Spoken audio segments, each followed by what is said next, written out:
ఆంధ్రప్రదేశ్ రాష్ట్రంలో జగన్మోహన్ రెడ్డి వైఎస్ఆర్సీపీ పార్టీ శాసనసభ్యుల జాబితా, లోక్సభ సభ్యుల జాబితా సిద్ధం చేసుకుని ప్రచారానికి రంగం సిద్ధం చేసుకున్న తరుణంలో అందరూ ఆసక్తిగా చూస్తున్నారు. ఏంటి, వైఎస్ఆర్సీపీ వాళ్ళ అభ్యర్థులు సిద్ధమైపోయారు, తెలుగుదేశం జనసేన పార్టీ అభ్యర్థులను ఎందుకు ప్రకటించడం లేదు అంటే, జనసేన తెలుగుదేశం అభ్యర్థులను ప్రాథమికంగా కొన్ని నియోజకవర్గాల్లో మీరే పోటీ చేయబోతున్నారు, పని చేసుకోండి, తిరగండి అని చెప్పారు. అధికారిక ప్రకటన వెలువడలేదు. ఎందుకంటే భారతీయ జనతా పార్టీ త్వరలో ఢిల్లీ నుంచి అధికారిక ప్రకటన చేయబోతా ఉన్నది. తెలుగుదేశం పార్టీని ఎన్డీఏ భాగస్వామ్య పక్షముగా ఆహ్వానిస్తూ ఆంధ్రప్రదేశ్ రాష్ట్రంలో జనసేన, తెలుగుదేశం, బీజేపీ కూటమి పోటీ చేయటానికి ఒక వ్యూహరచన సిద్ధమైంది. ఇప్పటికే జనసేన, బీజేపీ రెండు భాగస్వామ్య పక్షాలుగా ఉన్నాయి. జనసేన పార్టీ ఎన్డీఏ కూటమిలో భాగస్వామ్యంగా ఉంది.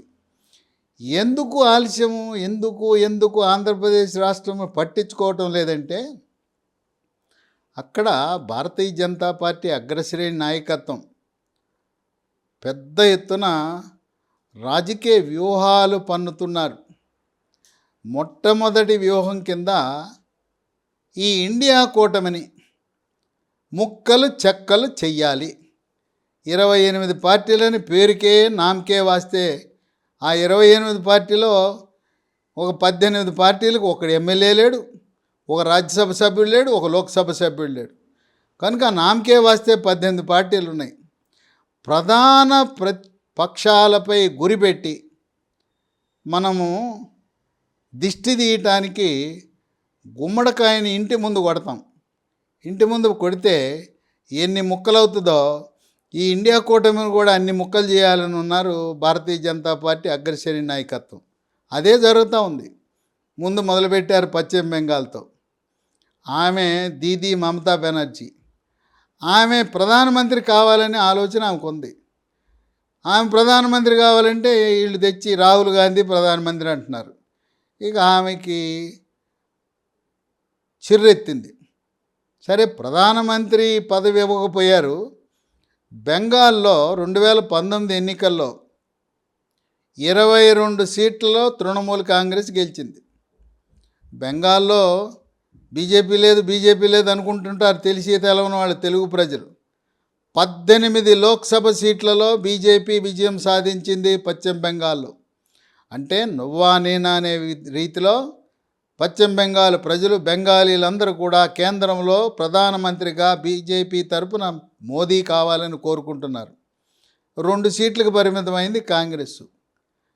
మమతా బెనర్జీ, నీకు 2 గెలిచావు, 2 ఇస్తాను పో, మిగతా 40 నేనే పోటీ చేస్తాను, కమ్యూనిస్టులకి అసలు ఓటు కూడా ఇవ్వనంది. నువ్వు ఓటు కూడా గెలవలేదు, అసలు మీకు శక్తే లేదు, ఇక్కడ జెండా ఎర్ర జెండా కనపడేది లేదు ఇక్కడ అంది. ఇక దాంతో అక్కడుండేవాళ్ళు కాంగ్రెస్ వాళ్ళు, మమ్మల్ని అవమానం చేస్తావా, మా పరిస్థితి 2 సీట్ల, మాకు సగం కావాలంటే నీకు సగం లేదు ఏమి లేదని చెప్పి ఆమె నిర్ణయం ప్రకటించేసింది. నాకు ఇండియా కూటమితో రామ్, కాంగ్రెస్ పార్టీతో మాకు సంబంధం లేదు, కమ్యూనిస్టులతో సంబంధం లేదు, మీరు ఎన్ని పోటీ చేసుకున్నా మాకు సంబంధం లేదు అని 25వ తారీఖున రాహుల్ గాంధీ న్యాయయాత్రని అక్కడికి వస్తున్నాడంటే పత్రిక వాళ్ళు అడిగితే ఏమో నాకు తెలియదు, ఆయన ఏం యాత్రలు చేసుకుంటాడు చేసుకోమను, నాకు సంబంధం లేదు, నాకు సమాచారం లేదని తప్పుకుంది. అయిపోయింది. పశ్చిమ బెంగాల్ నుంచి తృణమూల్ కాంగ్రెస్ ఇండియా కూటమి నుంచి బయటకు వస్తే పార్లమెంట్లో అతిపెద్ద 2వ ప్రతిపక్ష పార్టీ. మొదటిది కాంగ్రెస్ అయితే 2వ అతిపెద్ద ప్రతిపక్ష పార్టీ ఏదంటే తృణమూల్ కాంగ్రెస్. ఆ పార్టీ వెళ్ళినట్టే. ఇది ఇలా ఉంటే ఆమె ఇలా మాట్లాడుతుండగానే కేజ్రీవాల్ ఆమ్ ఆద్మీ పార్టీ అని చెప్పేశాడు, పంజాబ్లో మాకు 13 సీట్లు ఉన్నాయి, లోక్సభ సీట్లు 13 మేము పోటీ చేస్తాం, కాంగ్రెస్ పార్టీకి మాకు రామ్, ఢిల్లీలో 7 సీట్లు ఉన్న 7ట్లో మేమే పోటీ చేస్తాం, కనుక మా 20 సీట్లో ఏ పార్టీని వేలు పెట్టనియం, ఇండియా కూటమి లేదు, ఏం కూటమి లేదు, మాకు వద్దని వాళ్ళు తప్పుకున్నారు. ఇవన్నీ కూడా కేంద్ర బీజేపీ నాయకత్వం ఒక్కొక్కడిగా వ్యూహాలు పన్ని అపర చాణక్యుడు అమిత్ షా ఆయనే చేసేది ఇదంతా.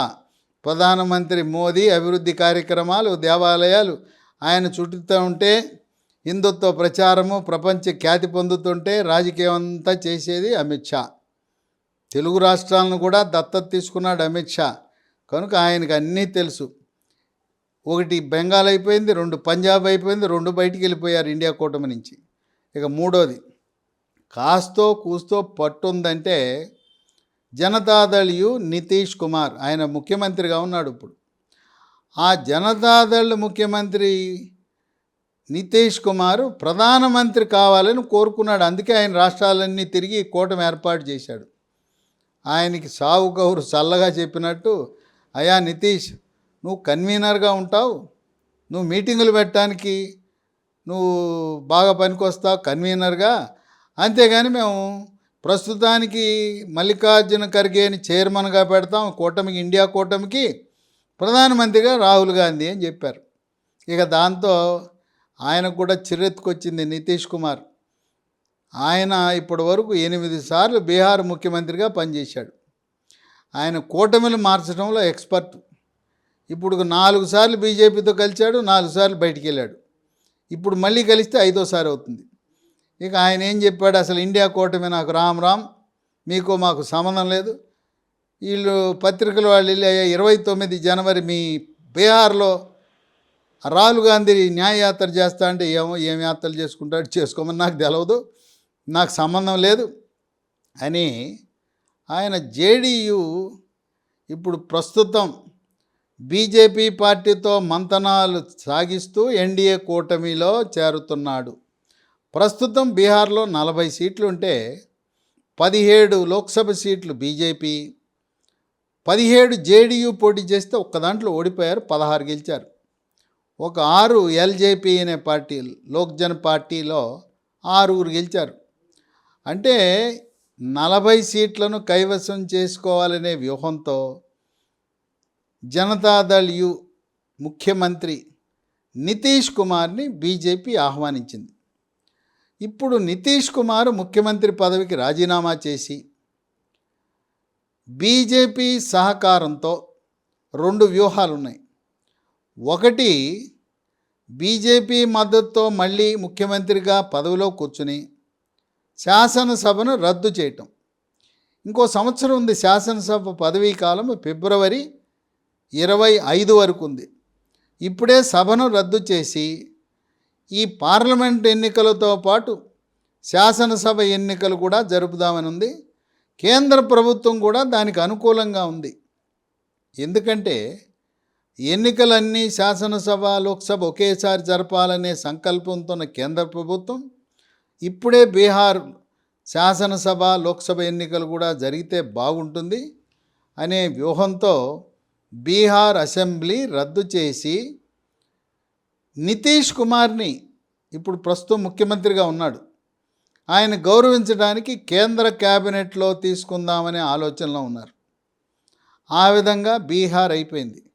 3 రాష్ట్రాల్లో సమూలంగా కాంగ్రెస్ పార్టీకి అడ్రస్ లేకుండా చేసి, ఏదైతే ప్రధానమంత్రి మోదీ కాంగ్రెస్ రహిత భారతం అనే నినాదం, కాంగ్రెస్ పార్టీ ఉండకూడదు, బీజేపీ 400 సీట్లు గెలవాలనే సంకల్పం నిజమవటానికి అయిపోయింది. అక్కడ బెంగాల్ అయిపోయింది, పంజాబ్ అయిపోయింది, బీహార్ అయిపోయింది. ఇప్పుడు ఆంధ్రప్రదేశ్పై దృష్టి సారిస్తారు.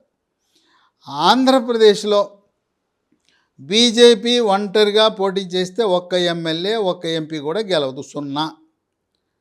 కానీ తెలుగుదేశం జనసేనతో పోటీ చేస్తే వీళ్ళు సీట్లు గెలుస్తారు. మనం తమలపాకు మొక్క ఉంటుంది కదా, తమలపాకు ఎప్పుడు కూడా అవిసి చెట్టు పక్కన పెడితే అవిసి చెట్టు చుట్టూ చుట్టుకుని నాణ్యమైన తమలపాకులు వస్తాయి. తమలపాకులు నేల మీద పాకితే మనం తినడానికి పనికిరావు, మట్టే ఉంటుంది.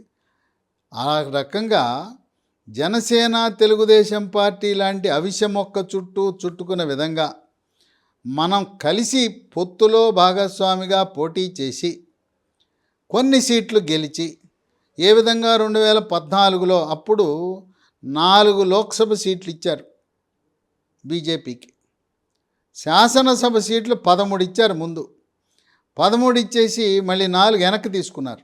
ఎవరు? తెలుగుదేశం పార్టీ వాళ్ళు. 9 అసెంబ్లీ సీట్లలో బీజేపీ ఆంధ్రప్రదేశ్లో పోటీ చేసింది. ఆ విధంగా ఎంతో కొంత పార్టీని బలోపేతం కావాలంటే ముందు ప్రవేశం ఉండాలి. అన్ని రాష్ట్రాలు ఇప్పటికే కేరళ రాష్ట్రంలో ప్రవేశం లేదు, 0. ఆంధ్రప్రదేశ్లో 0. పార్టీ బలోపేతం కావాలంటే ఉనికి ఉండాలి. అదేవిధంగా రాష్ట్ర పార్టీలో ఉండే పెద్దలు, నాయకులు, ముఖ్య నాయకులందరూ ఏకాభిప్రాయం కింద పొత్తు ఉంటే మనకు ఉపయోగము, పొత్తు లేకపోతే మనం 0 కొడతాం, డిపాజిట్లు కోల్పోతాం, అవమానం పాలవుతామనే భావాన్ని వ్యక్తపరిచారు. త్వరలో డిసెంబర్ 31న లోక్సభ సమావేశాలు ప్రారంభమవుతాయి. 9 ఫిబ్రవరిన సభ రద్దవుతుంది. 10 ఫిబ్రవరికి ఎలక్షన్ నోటిఫికేషన్ వచ్చే అవకాశం ఉంది.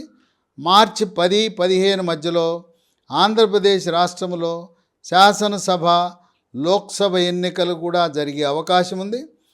ఆంధ్రప్రదేశ్తో పాటు తెలంగాణలో ఉండే ఓటర్లు ఆంధ్రప్రదేశ్లో కూడా 2 చోట్ల ఓట్లు ఉన్నాయనే అభియోగం ఉన్న దృష్ట్యా ఆంధ్రప్రదేశ్లో, తెలంగాణలో ఒకే రోజు ఎన్నికలు నిర్వహించే ఆలోచనలో కేంద్ర ఎన్నికల సంఘం ఉన్నది.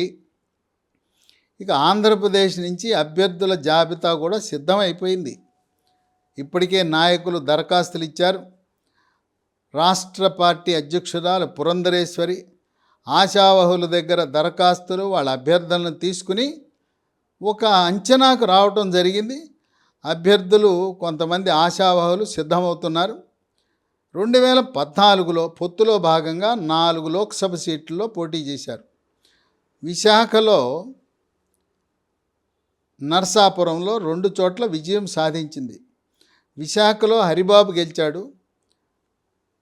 ప్రస్తుత గవర్నర్, ఆయన గవర్నర్గా నియమించడం జరిగింది. రెండవది నర్సాపురంలో గంగరాజు విజయం సాధించడం జరిగింది. 4 లోక్సభ సీట్లలో 2 బీజేపీ విజయం సాధించింది. ఓడిపోయిన సీట్లు రాజంపేట, తిరుపతి. అప్పుడు హరిబాబుని మంత్రివర్గంలో స్థానం కల్పించాలని ఆయన సిద్ధమై ఢిల్లీకి కూడా రమ్మన్నారు. ఆఖరి నిమిషంలో హరిబాబుకి కేంద్ర క్యాబినెట్లో అవకాశము కల్పించలేకపోయారు. ఇప్పుడు ఈ 4 సీట్ల ఆశావహులు నిలబడే అభ్యర్థులు ఎవరంటే ఊహాగానాలు. 1 విశాఖ పురంధరేశ్వరి, రాష్ట్ర బీజేపీ అధ్యక్షురాలు.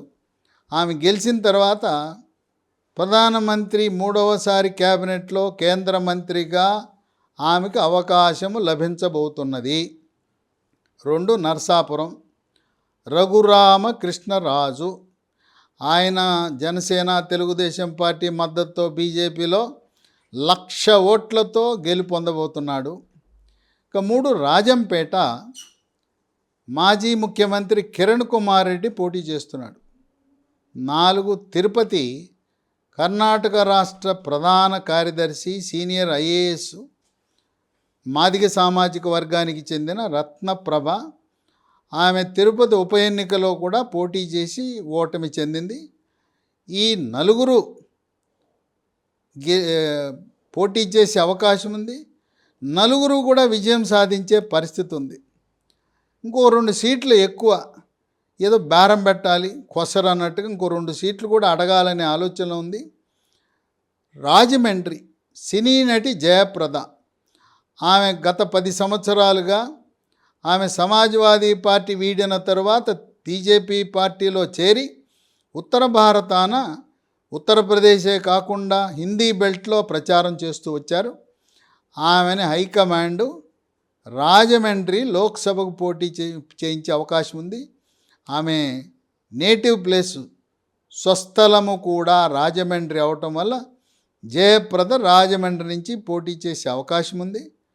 అలాగే ఏలూరు నుంచి సుజనా చౌదరి, రాజమండ్రిలో జయప్రదకి సీట్ ఇస్తే ఆమె గెలుస్తుంది. ఏలూరులో సుజనా చౌదరి కూడా సునాయాసంగా గెలుస్తుంది. 4 ఇస్తే 4 గెలుస్తారు, 6 ఇస్తే 6 గెలుస్తారు. గతంలో లాగా కేంద్ర మంత్రివర్గంలో తెలుగుదేశం జనసేన ప్రతినిధిగా ఒకరు, అలాగే బీజేపీ నుంచి ఒకరు. అశోక్ గజపతిరాజు విజయనగరం పార్లమెంట్ నుంచి గెలిస్తే మళ్ళీ అశోక్ గజపతిరాజు కేంద్ర మంత్రివర్గంలో స్థానం పొందే అవకాశం ఉంది. అశోక్ గజపతిరాజుని ప్రధానమంత్రి మోదీ ఎంతగానో కొనియాడుతుంటాడు.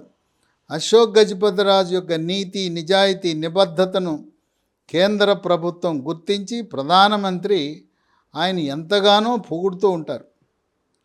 ఇక అసెంబ్లీ స్థానాలకు వస్తే 2014లో 13 నియోజకవర్గాలు ప్రకటించారు, 4 తప్పించారు. తప్పించిన నియోజకవర్గాలు, ఉపసంహరించిన నియోజకవర్గాలు ఏదంటే ఇచ్చాపురం, ఒడిసి బాలకృష్ణ పోటీ చేయమన్నారు, తర్వాత తప్పుకో అన్నారు. ఇక 2 నెల్లూరు సిటీలో సురేష్ రెడ్డిని పోటీ చేయన్నారు, తప్పుకో అన్నారు. ఇక 3 సంతనూతలపాడు, దారా సాంబయ్య ఎక్సైజ్ శాఖలో అదనపు కమిషనర్గా రిటైర్ అయ్యి కాంగ్రెస్ ఎమ్మెల్యేగా పోటీ చేసిన అనుభవం కూడా ఉంది. ఆయన కూడా తప్పుకో అన్నారు. సీట్ ఇచ్చారు, తప్పుకోమన్నారు. కొంతమంది నామినేషన్లు కూడా వేశారు. ఉపసంహరణ అయిన తర్వాత కూడా కొంతమంది తప్పుకోమన్నారు. 4 కడపలో హరినాథ్ రెడ్డికి సీట్ ఇచ్చి ఆయన కూడా తప్పుకోమన్నారు. పోటీ జరిగింది 9 చోట్ల. ఈ 4 చోట్ల కూడా బీజేపీ అభ్యర్థులు లేరు. పోటీ ఎక్కడెక్కడ జరిగింది? 9 జరిగింది. 9లో 4 గెలిచారు, 2 మంత్రులు అయ్యారు. డాక్టర్ కామినేని శ్రీనివాస్ కైకలూరు నుంచి గెలిచి ఆరోగ్య శాఖ మంత్రి అయ్యాడు. తాడేపల్లిగూడెం నుంచి మాణిక్యాలరావు గెలిచి ఆయన దేవాదాయ ధర్మాదాయ శాఖ మంత్రి అయ్యాడు. ఈ 9 సీట్లు 2014లో ఎక్కడెక్కడ ఇచ్చారంటే విశాఖ నార్త్ విష్ణుకుమార్ రాజు, ఆయన్ని బీజేపీ పార్టీ శాసనసభాపక్ష నేతగా నియమించారు. 2 పాడేరు లోకుల గాంధీ, ఇది ఎస్టీ. లోకుల గాంధీ కోవిడ్ సందర్భంగా ఆయన అనారోగ్యంతో కాలం చేయటం జరిగింది. ప్రస్తుతం ఆయన మనకు అందుబాటులో లేరు. 3 రాజమండ్రి అర్బన్ డాక్టర్ ఆకుల సత్యనారాయణ, ఆయన గెలిచాడు. ఆయన వృత్తిరీత్యా ఎముకల డాక్టర్. 4 తాడేపల్లిగూడెం మాణిక్యాలరావు.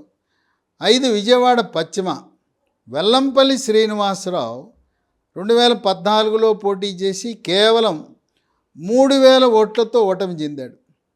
3000తో అక్కడ వైఎస్ఆర్సిపి పార్టీ విజయం సాధించింది.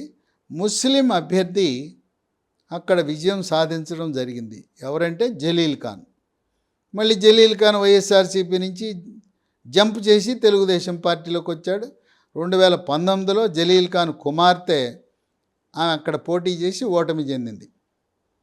2014లో ఓటమి చెందిన వెల్లంపల్లి శ్రీనివాస్ 16లో బీజేపీ నుంచి వైఎస్ఆర్సీపీలో చేరి 19లో గెలిచి, అప్పుడు గెలిచిన తర్వాత దేవాదాయ శాఖ మంత్రిగా ఆయన 2 ఏళ్ళు బాధ్యతలు నిర్వహించాడు. ఇక కైకలూరు కామినేని శ్రీనివాస్ ఇప్పుడు మళ్ళీ ఆయన రంగం సిద్ధం చేసుకున్నాడు బీజేపీ తరఫున పోటీ చేయడానికి. 7 నరసరావుపేటలో అప్పుడు నల్లబోతు వెంకట్రావు పోటీ చేశాడు. 8 మదనపల్లి చల్లపల్లి నరసింహారెడ్డి. 9 కోడుమూరు మాదారపు రేణుకమ్మ. ఈ 9 మంది ప్రస్తుత అభ్యర్థులు కాదు. నేను 2014లో పోటీ చేసిన అభ్యర్థుల గురించి చెప్పాను. ఇక ఇప్పుడు ఆశావహులు. ఇప్పుడు ఏంటంటే బలమున్న నాయకులు ఉన్న చోట సీట్లు అడగబోతా ఉన్నారు. అప్పుడు ఇచ్చిన 9 కానీ అప్పుడు ఇచ్చిన 13 పట్టించుకోకుండా ఎక్కడెక్కడ బలమైన నాయకులు గెలుపు అవకాశాలు ఉన్నాయో ఇప్పుడు 9 నియోజకవర్గాలని అడగాలనుకుంటున్నారు. ఒకటి ఇప్పుడు పోటీలో అడగాలనుకునే సీట్లు జనసేన, తెలుగుదేశం పార్టీ, బీజేపీకి ఇవ్వవలసిన సీట్లు విశాఖ నార్త్లో విష్ణుకుమార్ రాజు ఓసారి గెలిచాడు, మళ్ళీ 2019లో ఓడిపోయాడు, ఇప్పుడు రంగం సిద్ధం చేసుకున్నాడు. విశాఖ సౌత్ నుంచి మాజీ ఎమ్మెల్సీ పివిఎన్ మాధవ్, ఆయన బీసీ సామాజిక వర్గం. ఇక 3 కైకలూరు కామినేని శ్రీనివాస్ కమ్మ సామాజిక వర్గం. 4 నరసరావుపేటలో ఈసారి తులసి సీట్స్ అధినేత రామచంద్ర ప్రభు, ఆయన కాపు సామాజిక వర్గం. ఆయన గతంలో పిఆర్పి పార్టీ తరపున పోటీ చేశాడు, ఆయన్ని పరిశీలిస్తున్నారు. ఇక 5 జమ్మలమడుగు మాజీ మంత్రి ఆదినారాయణ రెడ్డి, ఈయన కూడా గెలుస్తాడు.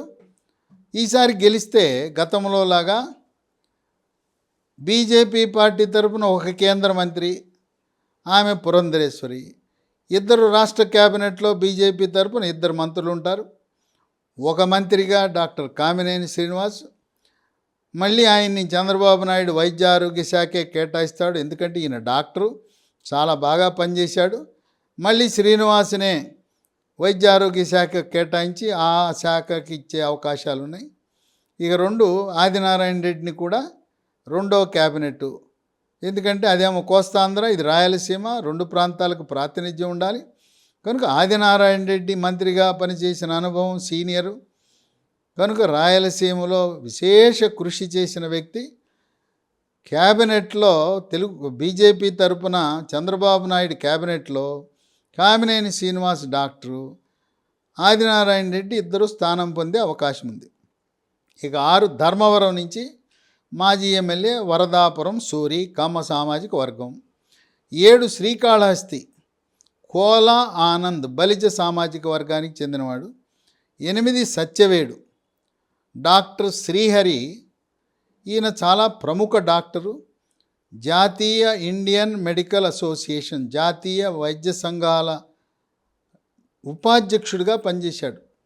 రాష్ట్ర అధ్యక్షుడిగా చేసిన తర్వాత జాతీయ ఉపాధ్యక్షుడిగా చేసి మాల సామాజిక వర్గానికి చెందినవాడు. ఆయన సత్యవేడులో పోటీ చేయాలనే ఆలోచన ఉన్నాడు. 9 ఆలూరు, ఇక్కడ డాక్టర్ పార్థసారథి అని బోయ సామాజిక వర్గం. పార్థ డెంటల్ అండ్ క్లినిక్స్ అని దేశవ్యాప్తంగా 200 చోట్ల పార్థ డెంటల్ హాస్పిటల్స్, క్లినిక్స్ ఉన్నాయి. ఆయన ఆలూరు నియోజకవర్గంలో ప్రస్తుతం గుమ్మనూరు జయరాం, ఆయన కూడా బోయ సామాజిక వర్గం. ఆలూరులో బోయ సామాజిక వర్గం వాళ్ళు గెలవటం చాలా సునాయాసం. ఆ విధంగా మళ్ళీ బీజేపీ 4 లోక్సభ సీట్లు అయ్యే పాత సీట్లే. ఈ అసెంబ్లీలు మాత్రం కొన్ని మారతాయి. కనీసం 9కి తగ్గకుండా బేరం పెడతారు. మాకు 6 లోక్సభ సీట్లు ఇవ్వండి, గతంలో 13 అసెంబ్లీ సీట్లు ఇవ్వండి అని అంటే దానికి ఏంటంటారంటే తెలుగుదేశం వాళ్ళు, అప్పుడు జనసేన పోటీలో లేదండి, జనసేన పోటీలో లేదు కనుక మీకు అప్పుడు 4, 13 అన్నాం, ఇప్పుడు జనసేనకు కూడా ఇవ్వాలి కనుక మీరు తగ్గించుకోండి అంటే దానికి సమాధానం బీజేపీ ఏమంటుందంటే, మేము బలం పెంచుకున్నాం, మాకు నాయకులు ఎక్కువగా ఉన్నారు, ఇతర పార్టీల నుంచి, కాంగ్రెస్ పార్టీ నుంచి, తెలుగుదేశం పార్టీ నుంచి, ఇతర పార్టీల నుంచి వచ్చి మా దాంట్లో చేరారు, మా బలం పెరిగింది, మోదీ గారిని చూసి తెలుగు ప్రజలు చాలామంది ఓట్లు వేయాలనుకుంటున్నారు, అందువల్ల మాకు సీట్ల సంఖ్య కోసం ఎప్పుడు బేరం జరుగుతుంటుంది. కానీ గతంలో లాగా 4 లోక్సభ సీట్లు 9 శాసనసభ సీట్లతో త్వరలో అధికారికంగా ఢిల్లీ నుంచి జాతీయ నాయకత్వం చంద్రబాబు నాయుడిని ఎన్డీఏలోకి ఆహ్వానిస్తుందనే ఊహాగానాలు విస్తృతంగా ఉన్నాయి. ఒక్కొక్క రాష్ట్రాన్ని రాజకీయ పరిణామాలను వ్యూహరచన చేస్తూ భారతీయ జనతా పార్టీ ప్రధానమంత్రిగా 3వసారి మోడీ ఆయన గద్దెని అలంకరించడం అనేది తథ్యం. కాకపోతే లక్ష్యం 400 లోక్సభ సీట్లు దాటాలి. రాజ్యసభలో ఎవరిపై ప్రాంతీయ పార్టీలతో ఆధారపడకుండా అన్ని బిల్లులు సొంతంగా బీజేపీనే ఎన్డీఏ కూటమితో ఆమోదింపబడాలనే లక్ష్యంతో ముందుకు సాగుతున్న తరుణంలో ఆంధ్రప్రదేశ్ రాష్ట్రంలో జనవరి నెలాఖరు లోపల కానీ ఫిబ్రవరి 10 లోపల కానీ పొత్తు ప్రకటన రావటం తథ్యమని విశ్లేషకులు భావిస్తున్నారు.